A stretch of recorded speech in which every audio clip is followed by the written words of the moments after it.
కేంద్ర టెలికాం శాఖ మంత్రి జ్యోతిరాదిత్య సింధియాను తెలంగాణ ముఖ్యమంత్రి రేవంత్ రెడ్డి కలిశారు. ఉప ముఖ్యమంత్రి మల్లుభట్టి విక్రమార్క మంత్రి జూపల్లి కృష్ణారావుతో కలిసి కేంద్ర మంత్రిని కలిశారు. టీ ఫైబర్ ప్రాజెక్టును భారత నెట్ ఫేజ్ టీలో చేర్చారని వారు కేంద్ర మంత్రిని కోరారు.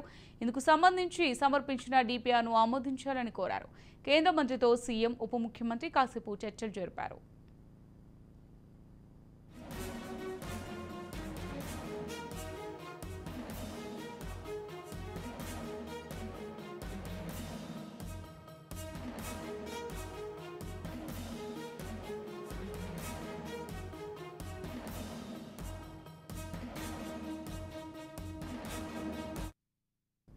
తెలంగాణ ప్రాంతంలోని గ్రామాలు మండలాలకు నెట్వర్క్ కల్పించడమే టీ ఫైబర్ లక్ష్యమని ఈ సందర్భంగా సీఎం కేంద్ర మంత్రికి తెలిపారు.